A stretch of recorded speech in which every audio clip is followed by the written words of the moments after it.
Carta de 27 de agosto de 1952. Estimado Joel, sou muito grata por sua última carta.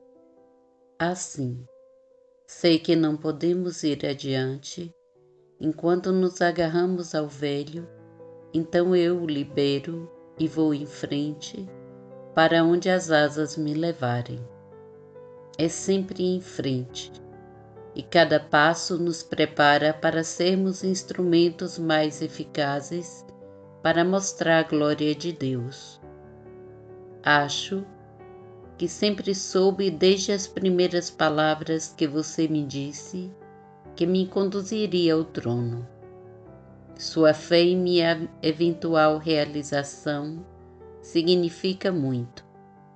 Às vezes, quando me esforço tanto e me esforço com um desejo tão intenso, ouço interiormente, abre aspas, como você é tola, porque você procura um sinal quando o tempo todo eu estou aqui. Quando você sabe disso, o que mais você pode precisar? Fecha aspas. É uma espécie de linha tênue, não é? Entre a atitude de observar, pois o noivo vem, e ainda assim não está tão ansiosa a ponto de não ouvir sua aproximação. Sei que as gravações serão uma experiência gloriosa para aqueles em quem esta mensagem encontrar resposta.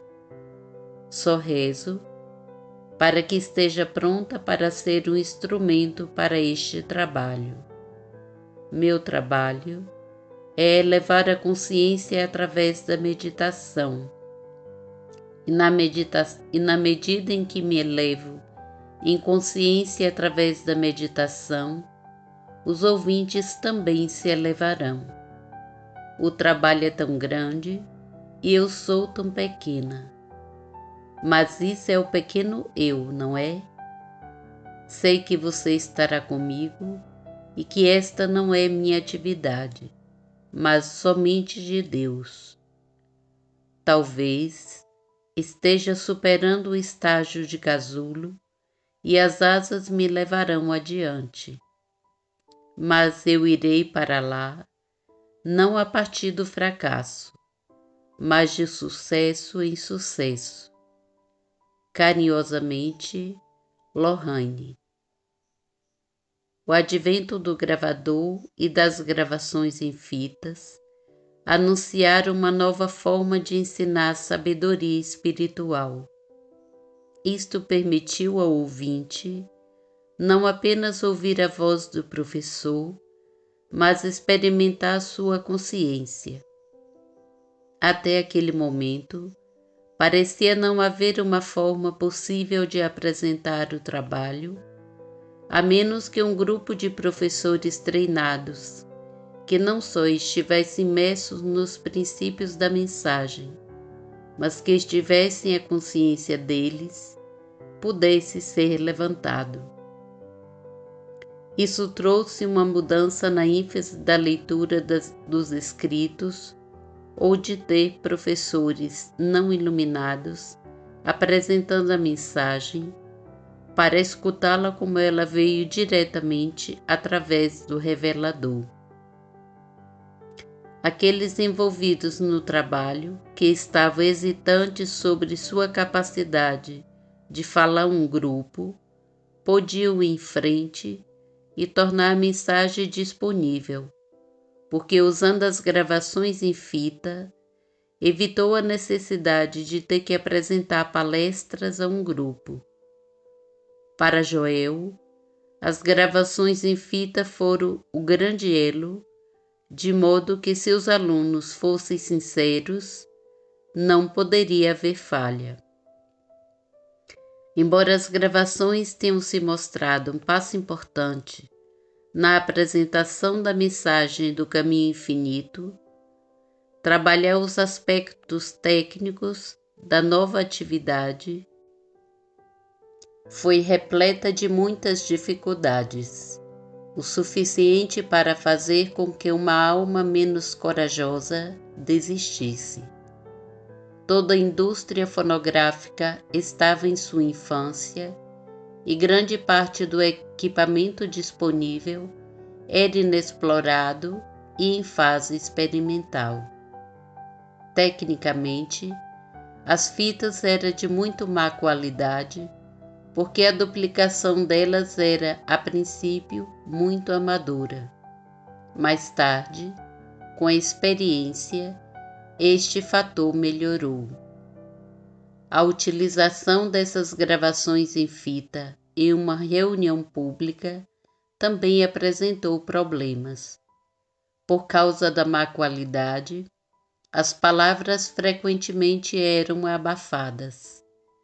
Por fim, conseguimos trabalhar todos esses detalhes incômodos com o uso de um alto-falante e amplificador, de modo que pelo menos o som fosse mais audível.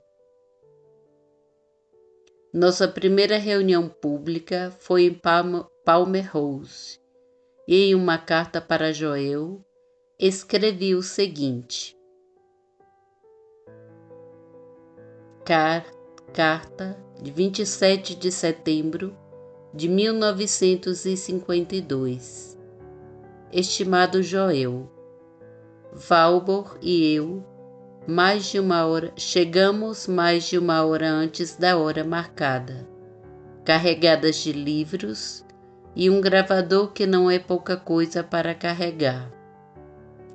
Algum método melhor de lidar com isso deve vir e virá, tenho certeza. Seria muito difícil sem Valborg, mas com a ajuda dela, conseguimos transportá-la. Ela me levou até a porta enquanto eu esperava que ela estacionasse o carro, e juntas subimos para o terceiro andar. Lá, descobrimos que a sala não tinha sido montada, mas Valborg arranjou o capitão do andar e a sala ficou pronta rapidamente. Um lugar lindo, as paredes parcialmente cobertas, com um interessante azulejo holandês, cadeiras confortáveis, repousantes e pacíficas, um digno silêncio permeando tudo. O gravador foi colocado sobre a mesa na frente da sala. Seus escritos foram expostos em uma mesa nos fundos, onde Valborg se sentou, enquanto eu ocupava meu lugar na primeira fila, também de frente para o gravador. Conforme as pessoas entravam, elas rapidamente sentiam o espírito, pois havia um completo silêncio antes da abertura da reunião, que começou com a meditação.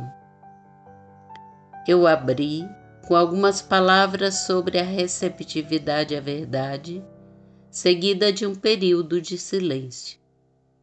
Depois, houve uma breve recepção e introdução, muito mais breve do que havia planejado, porque senti que era desnecessária. Pude sentir a devoção e a consagração antes de me levantar para encarar o grupo. A atenção durante a execução da gravação foi profunda.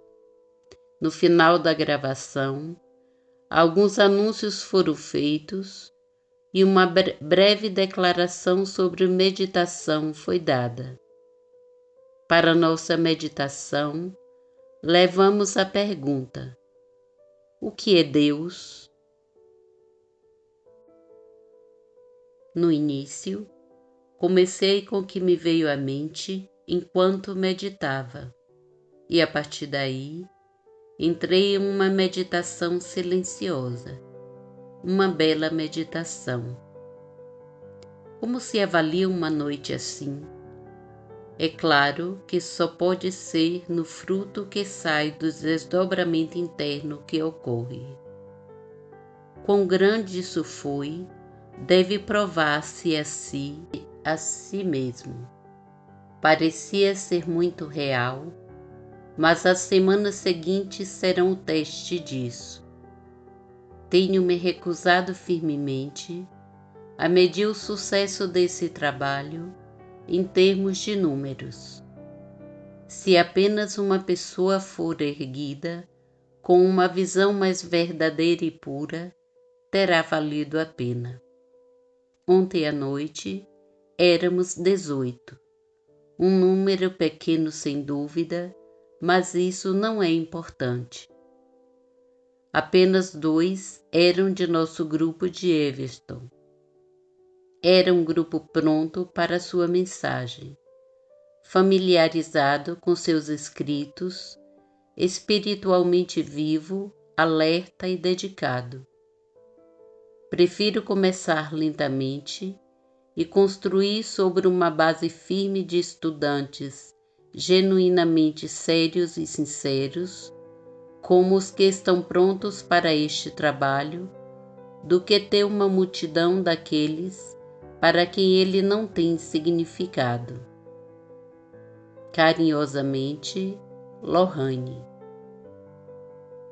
Como eu senti que este momento tinha finalmente chegado, a completa auto-rendição. Naquele momento, parecia que todas as aspirações de uma vida foram levadas em consideração.